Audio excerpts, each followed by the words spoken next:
김대호TV의 민법 총칙 및 행정사 시험 대비 비진위 의사표시에 대한 문제를 풀어드립니다.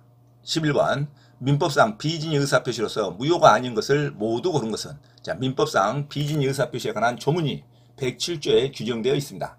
진위한 의사표시란 1항 의사표시는 표의자의 진위 아님을 알고 한 것이라도 그 효력이 있다.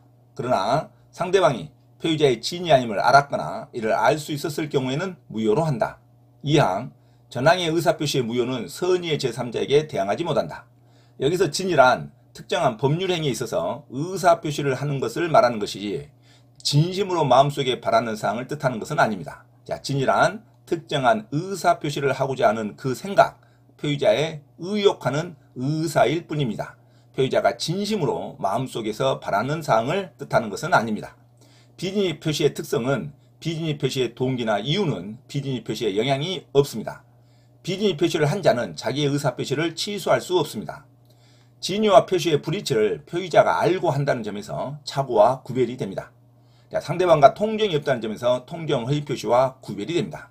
그래서 비진위 의사표시는 원칙상 상대방에게 유효인 계약으로 됩니다. 원칙상 유효입니다. 비진위 표시를 할지라도 표시된 내용대로 효력이 발생함이 원칙입니다. 비진위 표시는 상대방이 선의이며 과실이 없는 경우에 한하여 유효가 됩니다. 상대방이 비진위라는 것을 몰랐거나 모르는데 과실이 없는 경우에 한해서 계약은 유효가 됩니다. 유효인 상대방으로부터 전득한 제3자는 선의하기 관계없이 모두 유효가 됩니다. 그런데 의외로서 무효가 되는 계약이 있습니다. 비진위 표시는 원칙상 유효이고 상대방이 그 표의자의 진위 아님을 알았거나 알 수 있었을 때는 무효가 됩니다. 원칙은 유효라는 거죠. 상대방이 선의이며 과실이 없는 경우를 원칙으로 하니까. 어쩔 때는 무효다? 표의자의 상대방이 표의자의 진위 아님을 알았거나 알았다는 것은 악의를 말하죠. 알 수 있었을 때는 과실이 있음을 말합니다. 알았거나 알 수 있었을 때 이건 계약은 무효가 됩니다. 표의자의 상대방이 알았거나 악의거나 또는 과실로 그 진위 아님을 알 수 있었을 때는 계약이 무효가 됩니다. 이것을 입증하려면 무효를 주장한 자가 입증을 해야겠죠. 표의자가 입증을 해야 됩니다. 표의자가 이 계약을 무효로 하려면 너도 내가 진위 아님을 알았지 않냐 또는 알 수 있었지 않냐 하고 입증을 해야 됩니다. 무효의 입증 책임은 표의자가 무효를 주장하는 자가 상대방의 진위 아님을 알았거나 알 수 있었을 때를 입증을 해야 계약이 무효가 됩니다. 그러면 제3자는 선의의 제3자이기만 하면 되지 무과실은 필요는 없습니다. 여기 때 악이라 할지라도 상대방이 무효가 됐다 하더라도 이것을 전득한 제3자는 선의이기만 하면 계약을 유효로 소유권을 취득할 수 있습니다. 비진위 표시의 가장 핵심은 제3자가 선의이면 계약이 유효가 된다는 거죠. 계약 자체가 무효로 할지라도 상대방이 진위 아님을 알았거나 알 수 있었을 때 계약이 무효가 된다 할지라도 그 계약이 제3자한테 넘어가면 제3자는 선의이기만 하면 계약을 유효로 취득할 수 있습니다. 제3자는 선의이기만 하면 되지 무과실을 필요는 없습니다. 제3자는 선의이면 족하고 무과실을 필요는 없다. 비진위 표시의 무효는 선의의 제3자에게 대항하지 못합니다. 그래서 대리인의 행위 기준을 보면 대리 행위에 있어서 진위 아닌 의사표시의 여부는 대리인을 표준으로 결정합니다. 이거 또 하나 중요한 것은 민법상 제3자를 위한 계약이라는 대목이 있는데 제3자를 계약에 해당할 때 여기서의 수익자는 제3자가 아닙니다. 계약 당사자가 아니죠. 제3자를 위한 계약에서 수익자는 계약 당사자가 아니기 때문에 제3자로 인정받지 못합니다. 통정의 표시에 해당하여 무효라 할지라도 비진위 표시에 해당하여 무효라 할지라도 이 요약자는 선의의 제3자에게 무효로 대항할 수 있습니다. 수익자는 제3자가 아니기 때문에 선의의 제3자를 주장해서 보호받지 못한다는 거 특히 주의하시기 바랍니다. 그러면 비진위 표시의 규정이 적용되는 것은 원칙은 유효이고 상대방이 고의나 과실이 있었을 때 무효가 되는 비진위 표시의 규정이 적용되는 것은 상대방이 있는 단독행위는 모두 적용이 됩니다. 그리고 대가관계 없는 법률행위도 적용이 됩니다. 기부 또는 증여도 상대방에 표시하면 비진위 표시가 적용이 됩니다. 원칙은 유효이고 상대방이 알았거나 알 수 있었을 때만 무효가 됩니다. 사직 의사가 없는 사기업의 근로자가 사용자의 지시로 어쩔 수 없이 일괄 사직서를 제출하는 형태의 의사표시도 비진위 표시가 적용이 됩니다. 그죠? 사직의 의사가 없다 할지라도 그 스스로 사직서를 제출하면 사장이 대표자가 모르고 그리고 그걸 받아들이면 사직서가 처리가 됩니다. 그러면 자기가 입증을 해야죠. 내가 진이 아님을 너도 알았지 않냐 하고 입증을 해야 됩니다. 사직 의사가 없는 사기업의 근로자의 사직서도 비진위 표시가 원칙적으로 적용된다는 것은 원칙은 유효하게 처리될 수 있다는 말입니다. 그리고 상대방이 알았거나 알 수 있는 경우에 한해서 무효가 된다는 말이죠. 비진위 표시의 규정이 적용되지 않는 것, 유효 또는 취소 사유일 뿐인 계약이 있습니다. 사인 간의 공법 행위에 있어서의 의사표시는 비진위 표시가 적용되지 않습니다. 공무원의 사직의 의사표시는 상대방이 알았든 몰랐든 무조건 처리가 되는 겁니다. 그죠? 대량의 상사행위도 주식의 인수청약도 비진위 표시가 적용되지 않습니다. 상대방이 알았건 몰랐건 그 계약은 유효로 처리가 됩니다.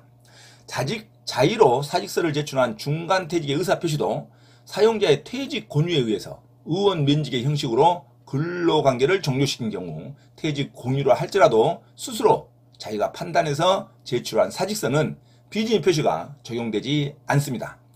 은행 대출로 인해서 주채무자로 서명 날인한 자로 비진위 표시가 적용되지 않아서 이것은 원칙상 무조건 유효 채무자로서 이행을 책임져야 됩니다. 학교 법인이 사립학교법상 제한 규정으로 인해서 교직원의 명의를 빌어서 금원을 차용한 경우 금원을 대여한 자가 그러한 사정을 알고 있었다 하더라도 그 교직원들의 의사는 그 금전 대차에 관하여 그들이 주채무자로서 채무를 부담하겠다는 뜻이므로 이를 비진위 표시로 무조건 무효로 볼 수는 없습니다. 비진위 표시가 적용되지 않는다는 말이죠. 무조건 유효가 됩니다. 채무자로서 책임을 져야 한다는 말입니다. 강박에 의해서 증여가 혼합된 경우는 강박은 비진위 표시에 해당하지 않습니다. 취소할 수 있는 취소 사유죠. 그래서 취소 요건에 해당할 때 취소하면 되고 취소의 제척기간 안 날로부터 3년 그리고 법률행위 한 날부터 10년 이내 취소 사유를 제출을 해야 됩니다. 강박에 의해서 증여를 한 경우에는 비진위 표시에 해당하지 않습니다. 그래서 무조건 알았다 하더라도 무효가 되지 않습니다. 강박에 의해 증여하기로 한 의사표시는 비진위 표시가 적용되지 않고 강박은 취소 사유의 일종일 뿐입니다. 사기, 착오, 강박은 취소 사유일 뿐이죠. 자, 이제 문제 한번 들어갑니다. 자, 11번. 민법상 비진위 의사표시여서 무효가 아닌 것을 모두 고른 것은 기업, 공무원이 한 사직의 의사표시는 유효입니다. 비진위 표시에 해당하지 않습니다. 그래서 무조건 처리가 됩니다. 상대방이 알았건 알 수 없었건 모두 유효로서 처리가 됩니다. 니은 학교법인의 사립학교법상 제한 규정 때문에 그 학교의 교직원들의 명의를 빌려서 교육기관으로부터 금원을 차용한 경우에 교직원들의 채무부담 의사표시는 스스로 한 것이기 때문에 비진위 표시가 적용되지 않습니다. 그래서 교직원들 각자가 이사장의 강박에 의해서 또는 이사장의 어쩔 수 없는 행위에 의해서 명의를 빌려줬다 하더라도 이것은 각각의 채무자로서 이행을 져야 됩니다. 유효인 채무계약이죠. 비진위 표시에 해당합니다. 은행이 어쩔 수 없이 채무 명의를 했다, 통장을 개설했다 할지라도 은행이 알고 있었다 할지라도 이 채무 행위는 유효인 채무 부담 의사표시로 인정이 됩니다. 자, 그래서 이것도 비진위 표시에 해당하지 않죠. 자, 학교 법인이 사립학교법상 제한 규정 때문에 그 학교의 교직원들의 명의를 빌려서 금융기관으로부터 금원을 차용한 경우에 그 금융기관이 비록 알았다 할지라도 교직원들의 채무 부담 의사표시는 유효인 채무 부담으로 인정이 됩니다. 각자가 돈을 갚아야 됩니다. 자, 디귿. 재산을 강제로 뺏긴다는 것이 표의자의 본심으로 잠재되어 있으나 강제로 뺏긴다는 건 강박이죠. 취소사유일 뿐입니다. 표의자가 강박에 의해서나마 증여를 하기로 했음에 따라 그 증여의 의사표시는 유효로 인정이 됩니다. 강박에 의해서 증여했다고 해서 이것은 상대방이 그 강박을 알았지 않냐 했다고 해서 증여를 무효로 만들 수는 없습니다. 이건 취소 사유의 일종이지 증여 자체가 상대방이 알았다고 해서 비진위로 무효가 되지는 않습니다. 이것도 유효인 비진위 표시에 해당하지 않습니다.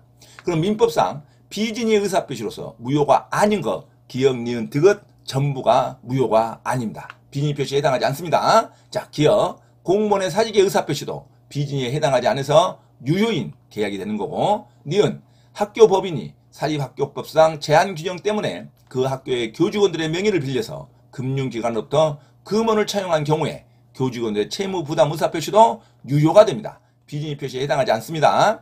디귿, 재산을 강제로 뺏긴다는 것이 표의자의 본심으로 잠재되어 있었으나 표의자가 강박에 의해서나마 증여를 하기로 함에 따라 그런 증여의 의사표시도 유효입니다. 비준위 표시에 해당하지 않습니다. 그래서 정답 11번에 민법상 비준위 의사표시로서 무효가 아닌 거 기억, 니은, 디귿 전부가 정답으로 됩니다. 정답 5번으로 기억하시기 바랍니다. 참고로 김대호TV 채널 강의에 대한 공지사항을 알려드립니다. 첫째, 김대호TV 유튜브 채널에 대한 편집과 영상 촬영을 위한 공간을 제공하고 공동 운영을 하고자 하는 분은 향후 수익에 대한 안분배당을 같이 하고자 하니 언제든지 문의하시기 바랍니다. 둘째, 김대호 교수 강의에서는 매주 3시간 경매 실전 투자반, 공인중개사 1차, 2차 합격반, 법무사 1차 기출문제 풀이반 수업을 시작합니다. 김대호 교수 강의를 들으면 경매 실전 투자를 누구나 할 수 있으며 공인중개사 자격증도 취득할 수 있습니다. 또한 법무사 시험 준비를 위한 기본적 법률 마인드를 갖출 수 있습니다. 수강을 신청하고자 하는 분은 문자로 문의하시기 바랍니다. 이상 김대호TV 채널에서 말씀드렸습니다. 감사합니다.